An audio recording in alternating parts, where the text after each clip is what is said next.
I want to do now, although I would love to hear your stories, because when people share them, they're always amazing stories about the groups. But at this moment in time, we're going to put them aside. I want to hear, why were the groups meaningful? From the stories that you heard, what were the things that happened? In a word or two, what were the things? So you can just share. Were there some common themes that happened in the groups? Emotional connections, okay, relationships, strong relationships. What else? Acceptance. We identify with each other's stories. Okay, so there was something. What about them? What part of them? It shapes our present,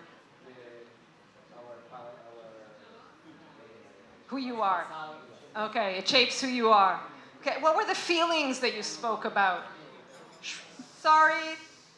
Okay, what were the feelings? Were there feelings that came up again and again? Yes. You don't feel alone. Okay, so the opposite would be we feel together. Okay, great. I'm looking at the positive. Great. Feeling together. Others? Relatedness. Again, connections. Okay, but as a feeling, can you translate it into a feeling? Trust. Okay, here was said trust. Safe, security, very important, yes. Grateful, yeah. Those groups are really significant groups. Proud, okay. And what was yelled out? Motivating. Demotivating. Emotion? Oh, okay. Both emotions and motivation, great. And what happened in those groups? What behaviors did you see?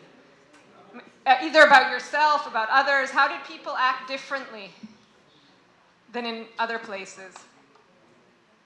In all projects, we're prone to helping someone else. Okay. We're asked to help the others. So there was something about helping others, Volunteers. doing together to help others. The program, whatever. Great. Okay, so what we see here, I'm sorry, it really disturbs us. What we see here is that all of us, intuitively, by your intuition, you know what belonging is, you know what community is, but I want to break it down and show you it in a language and in a space and as a theory and a conception. So here are the 5 indicators of belonging. We look at indicators on 2 different levels. The first, the feelings, as you might have guessed, okay? And look at those feelings. You said almost all of them, but I'll send you the presentation. Okay. You said almost all of them, but I do want to walk one by one because they all have a little bit of a twist, okay? So the first is feeling that you matter, okay? Feeling that if you weren't there in a specific activity, someone's going to reach out and say, hey, everything okay? Are you good? And that it wasn't exactly the same because you weren't there. You know that, and the group knows that. So feeling that you really matter. The second is the feeling of belonging, okay? Feeling that someone said safe. Someone over there said safe. So feeling that you're really part of something, that you belong to something, it's part of you. Maybe that's the reason you brought it today to your circle. The third is trust, and that was also said here, but it's not the regular trust that you're thinking of. It's what we call general mutual trust. And what's general mutual trust? General mutual trust means that you trust the people in your group, not because you're friends with them for years, but because you're in the same group, okay? And maybe you and I don't really know each other, but we're here together. I'll look out for you. I'll have your back, and you'll have mine. And maybe I don't really know you, and I've only said hi to you, but still, because we're part of this together, I trust that you'll be there. Okay, so for example, if you're doing an activity, and let's say you have a family activity, and there are children in the playground, and one of the parents needs to take a call and steps on the side, and at that very moment, their child falls. You know that someone will be there to pick them up. They're not alone because you're part of this together. So that's that special trust, and it's a very special kind of trust. The fourth is proud, and that was also said here today. Feeling proud, or as I always say in the United States, I don't know if it's true for South America as well, wearing the sweatshirt, right? In the United States, everyone always has the sweatshirt. I went to this university, I did this in Israel, people wear it with the army units, okay? they have army units that they're really proud of, so they wear their shirts with the army units. So I don't know if it's true here too, but anyway. And lastly, you're committed. You feel responsible for the success of the group. You don't come and sit there and say, okay, let's see what you have, and if you don't, remember the services we spoke about, and if it's not good, you get up and leave. You feel responsible for the success, okay? So if the teachers at the school are not good enough, it's not complaining. Go find a different solution because you feel accountable for that, whatever it may be. So those are the feelings, and it's really important. And the second thing are behaviors, okay? So when people feel all those wonderful things that you all just said, you'll notice 6 different behaviors. The first, people keep showing up. Obviously, right? They'll come again and again because they love what you do and they love the people they're with, and they'll just return again and again. The second, people will give, not necessarily money. People will give their skills, people will give their knowledge, people will give their time, which is super expensive these days, as we all know. People will give their networks. Oh, I know someone who can help us. Let's get that graphic designer, they'll help us, right? So people will give their networks. So giving is the second behavior you'll see. The third, connections. We spoke about those quite a bit, but we look at the quantity of the connections within the group, the quality, how much do I know about someone, that's how I will measure quality, and the use of the social connections. How many different groups within the group, the subgroups, do I have? No cliques, less cliques, right? I'm not staying within my little small, the people I grew up with clique, but I also go out and see people from other youth movements. I see people from other synagogues. I see people from other day schools, whatever it might be. Fourth, collaboration, doing things together. I'll do things with others. I'll strengthen both within and outside. The fifth is what you here just said, the collective action is doing something together, but for the broader community. Okay, we're not only within ourselves. When we build community, we want to attempt to change the world. We have the ability to make impact, to really change. So it's coming together, not only within ourselves, we have responsibility also to work outwards. And finally, taking initiative, stepping up, giving ideas, taking on roles, whatever it may be. And people always ask me, and I'll spare you already to ask me, is there any sense in the order that these things show up? Yes, it's very important, the order. The more we see of each one reflects the strength of the community. Why do you think initiative is the highest? Any idea? Ownership, right? Taking initiative is, you need to take something upon yourself. Other ideas? It's the most difficult, right? You need to step out of your comfort zone and say, hey, I'm willing to do it. Even to step up here on the stage before, right? Only Yael said, I'll take initiative. Yes, and taking initiative, you need to trust those around you. Because sometimes they say, she'll be the president of this organization? Nah, we don't want her. Right? You put yourself out there, you're vulnerable. So taking initiative is the highest step of these behaviors. And here I want to present to you an iceberg. On this hot day, it might be nice. And this iceberg talks about community. So when people feel all these things, that they matter, that they belong, that they're trusted, that they're proud, we don't see it, right? We don't know it. Maybe they feel it, maybe they don't, we can guess. But what do we see? We'll see the behaviors. So when people tell me no one's volunteering, no one's giving money, no one's organizing things, people are tired, people don't have time, people are busy. No. You're going to look under the iceberg, and I'm going to ask them, what's your sense of belonging? How do you assess it? Okay? Do they feel part of this? Do people feel that they're seen, that their problems are heard, that they're part of something, that others know what their strengths are? Okay? And if you answer, maybe, then you can definitely affect the behaviors. Because if you want people to change what they do and how they behave, you need to work on how they feel. Okay? And to change how they feel, that's what we do best. And that brings us to the third principle, your role. Okay? So community builders, which is probably most of you in this room, if not all of you, you have to aim to raise community in every single thing you do. Remember earlier I talked to you about intentionally designing the relationships? It's not only the relationships you need to design. You need to design committees. You need to design your meetings. You need to design the setup of a room when you want to speak. And what does it do? Look how a change in how the room is set up changes the dynamics in the room. You see each other. You can talk to each other. It's different than when it's in rows, right? So everything you do is aimed to increase a sense of community. You need to think of what you can do, how you can do, how you write your emails, how you recruit people, how you say goodbye to people, how you interview people. Everything you do is with that in mind, and you'll change the way you act. So we spoke about designing for connections, and we spoke about those special connections. We spoke about on building on existing assets and the strengths, right? And that we need to do more of the strengths and not provide only service, but also build belonging and community. And we spoke about your roles, and that's probably the most important takeaway. But what happens when everything is taken away from you? What happens when the worst things happen and communities face a crisis? So until now I spoke more or less, right, on the day-to-day and evenly in community. I want to share a very little bit about our work during October 7th, and mostly I want to share with you how we look at community when there is a crisis. So like everyone, October 7th came, and my team and I, we were all shocked, devastated, affected, and we had to ask ourselves, what do we do?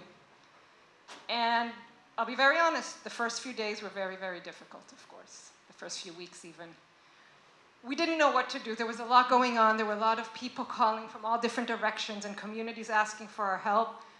And we were a bit confused because we knew that our framework works really, really well in most places, but can it stand the test of this great, huge crisis? We didn't know. So we put together a thinking tank, and we decided to think a little bit about our model. And we quite quickly, within I think it was about probably 10 days or so, we put together a model of building community in times of crisis, when the main question that drove us, that was not supposed to happen anyway, I'll tell you what was behind it. The main question that drove us was, how can one build community in these times? What do we do? Okay, and everyone was running around trying to help, of course, right? We wanted to do and to bring and to talk and to help and to make connections with those we knew. And after a few months, or a few weeks, we noticed these two very strong opposing forces. On one hand, we were living a war, all of us, no matter where we lived in Israel. And on the other hand, we needed to stabilize these poor communities that were directly affected. And on the other hand, today I can already start speaking about recovery, finally, a little bit. So we came and we looked at the assumptions that we make about building community during regular days, and we said, do they hold true? Do these assumptions, some of which I shared with you already today, about the relationship, about strengths, whatever it might be, do they still hold true during these times? And the answer was yes, only more so. Everything is more extreme, right? Everything is much more extreme. And we worked with the Hostage Family Forum, we still do, which has changed a little bit over time, but we work with them. We worked with settlements in the south, with the Moshavim mostly in the south. And most recently, we've also started working up north in the regional councils of the north, which are also part of recovery. And we noticed a few things, and I'd like to share them with you. So we had three assumptions. The first, the community is not necessarily a physical place, okay? And community is the space between people. We came to this realization that these communities were moved out of their homes. A lot of the times they were dispersed. Some families went to live with friends in different places. Some communities moved as a whole to hotels. Some were adopted inside other kibbutzim or other villages within Israel, communities lost their original shape. It was no longer your next door neighbor. So it was very important to understand that community was not a physical place anymore, but it was something between the people, and we helped them understand how to keep those relationships and how to strengthen, even at a time when everything was moved and unsafe. So it's not a physical place. The second is that communities need to focus on strengths and not on their weaknesses and not on their struggles. Okay? And this was a time where, of course, all communities, their big focus, their limelight was on what did we do wrong, what could we have done differently, how could we have protected ourselves better, whatever it may be. But we said, no, that's not the only discussion that should be going on now. There's an additional discussion that needs to be going on now, and that is, what are you good at? What are you proud of? What are your strengths? What do you have to offer? So for example, as you probably know, every Saturday night there's a rally at the Hostage Square in the middle of Tel Aviv. And for the first few weeks, that rally was organized by people volunteering at the Hostage Forum. And they decided who would speak and when and what time and everything. And at some point, we told them, you need to stop doing this. You need to let the families decide. You need to let the families be much more involved with what's going on there and how this is designed. And once the families can bring their strengths, their connections, their networks, their skills, right? There were family members that were singing Hatikva. There were, of course, family members who spoke. There were people who were bringing other people to speak because they had connections. It took on a completely different look, and they felt involved and they felt seen. Whereas at the beginning, this was something that was done for them, and now it was something that was done with them. And lastly, the assumption is the community grows from connections. And the stronger those connections are, of course, the more likely you are. It's a survival skill, okay? And I'm going to talk a little bit about survival and connections. So from those assumptions, we had 5 different principles. Principles for recovery, which again, you'll look at these and you'll say, this holds true for my organization too, or my community too. And it's true, it does. But again, in times of crisis, everything is much, much more amplified. So this is the first, community as a measure of resilience. So I don't know how many of you know about resilience, but mostly resilience is measured by individuals, okay? How resilient an individual is in the psychology world, okay? How can they deal with stress? How can they deal with trauma? But we said, no, that's not the only indicator. There's another indicator for measuring measuring resilience, and that is community. We're not counting how many buildings are being rebuilt. We're not counting how many families moved back to their original homes. We're looking at what happened to the connections and what happened to the relationships, okay, and how strong the community is. That is resilience. So that's our first principle, and we work on that very strong.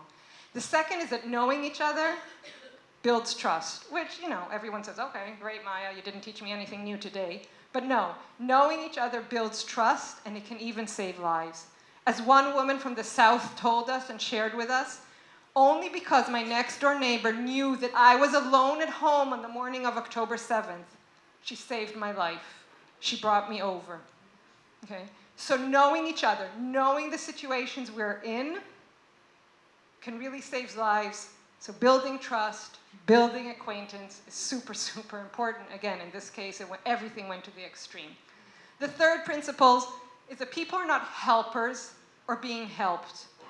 Okay? Those are categories.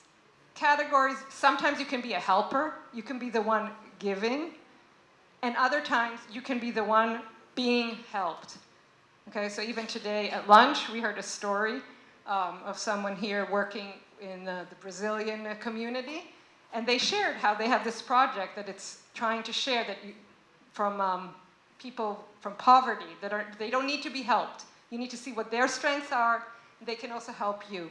So you don't put people into groups and say, okay, these are the helpers, they come in, they do the work, and then they leave. Sometimes you're a helper, and sometimes you're vulnerable enough and also being helped. And that can change, and the more it changes, the better, okay? That, again, it shows the strength of the community. The fourth principle creating routine amid disruption. Okay, so even when everything is disrupted, even when you don't know what your daily routine looks like, even when everything is a mess, and you're awake at night for whatever reason, during the war we were awake a lot at night, keep those routines, those small things, those football games on the Friday afternoon, the Kabbalat Shabbat that you used to do, that women's circle that you used to meet, the yoga, whatever it may be, keep those routines. It creates a sense of trust, a sense of safety. I don't remember who here said safety. And it sends a message that things continue as they should be, even if it's very, very small steps. And the last principle, diversity is not a threat. Okay, a lot of us are really concerned, I know even here, about your communities, a lot of tension, a lot of arguments, sometimes things feel like they're falling apart. It's really an opportunity and it's a great resource. I can talk about this a long time, but I'm not going to, I'm just going to mention it, that really we need to see how diversity is not a threat. And the more we can create a common basis based on something third, outside, as I said, those multidimensional relationships, the multi-aspects that we know each other, the more we will have a stronger foundation to deal with whatever discourse we might have within our community. So again, these are 5 principles for recovery, but they also hold true in our day-to-day, of course during crisis, only more so. So investing in strong communities and building strong community really means ensuring a future where resilience is based on good mental health and a common purposes, on great relationships and shared responsibility. And we did full circle now between the research that I shared with you at the beginning and even after October 7th, this is still relevant and true, what investing in strong community means. 2 more small things and then I'll open up to questions. 1, I want to encourage you what you can do, okay? I don't want to just talk. I spoke and spoke and spoke, now it's your turn. I want you to put on your community glasses. If you can, these pink ones would be wonderful. But we don't all have pink glasses. I want you to put on community glasses and think about your communities. Think about where this meets them, okay? And think about how you operate, how you design whatever it is that you do. How do you design your programs, your activities? How do you deal when they're deferring opinions within your community? And dive deeper into the concepts and to the guiding principles. There are lots more principles, as I said, that we can teach and share. And engage in a deeper assessment of that sense of community. Look at those behaviors. Are people showing up? Are people taking initiatives? Are people coming back? What do I think they feel? What do I know that they feel? What can I be doing differently? Okay?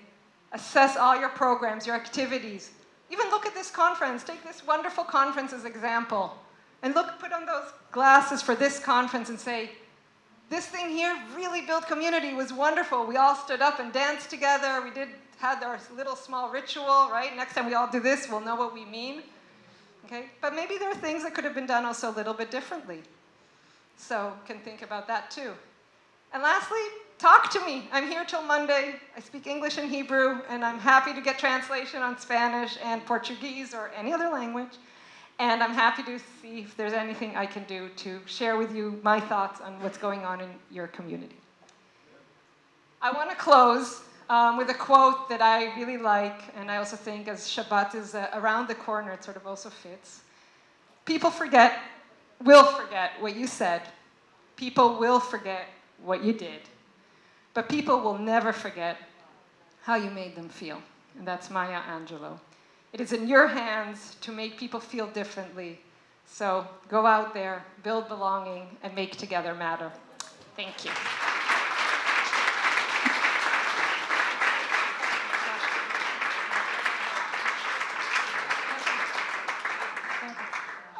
Questions? Questions, thoughts? No, it's almost Shabbat and I want to go shower. And questions? Yes?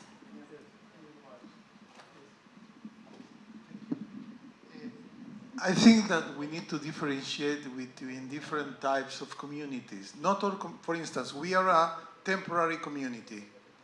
In these meetings, we met, we enjoy, but this is not, we don't want to belong all the time this is, we know it's a temporal community. This is, second, not all the people want to be all the time in communities. We know that people want sometimes, yes, I want a small group of people in which I am connected. And so I think that we need to differentiate different type of communities and expectations that are not the same in a synagogue, in a club, or in this case, in a conference. So I'm really happy. What is your name? I'm sorry. Daniel, like my brother. So I'm really happy Daniel said what he said. It is true. It's not that we're different. We're not a community, okay? Remember the beginning I showed you the triangle with the identity, the connections, and the purpose. And I said that is the secret recipe. And only if those three things exist, then it's a community. This is not a community. I just, to be honest, didn't want to confuse you too much because we talk also about a culture of belonging, okay? And if we look at this beautiful words here, okay? The second one is connect. And we do want to connect, and we do want to create here a sense of belonging where every person feels that they matter and that they're seen. That does not mean that it's a community. You're absolutely right. And not all of the groups people lead here might also not be a community. But you can create what we call a culture of belonging. I just didn't want to confuse you, so I left it with one word of community. But sometimes our purpose is not to build community, it's to create a culture of belonging. We will use the same principles, almost the same tools, but the outcomes will be a little bit different. Thank you very much, Daniel. Yes? Hi, Maia. Hi. Glad to meet you. You too. I'm Oscar. I don't. I want to talk a little about diversity. We are supposing for all this year to take pills and medicine for our problems or for our conflicts, but each community has their own necessities or they are created and they live their own lives. That's not only take a pill and is resolved, that not only take some matters, but it's question of, what you say, motivation, feeling, and in creating memories. I think that memory is very important. How we can deal with all these hundreds of communities that is needing not a medicine, but is needing something special for them. I talk about community around the world. A quick fix. Yeah, no, not a quick fix. We have to study. Medicine is quick fix. We have to elaborate for each one. And resilience is okay. All the things that you, but is to do the first step, no, to initiate something, they need something more. That is, for each one, you have to diagnose and make the treatment. And the treatment is not one. I want to ask you another question. A community is about services or something else? Because sometimes I see communities that they call themselves a community because they give the members some service. So I first want to relate to what Oscar asked about diverseness within communities, if I understood you correctly, diverseness within communities and what one can do. So of course, this is not a question that I can answer. But I will say that I think one of the first steps is understanding that diverseness is not a threat. That we don't need to all be the same and think the same in order for us to have a successful, strong community. And I think that in a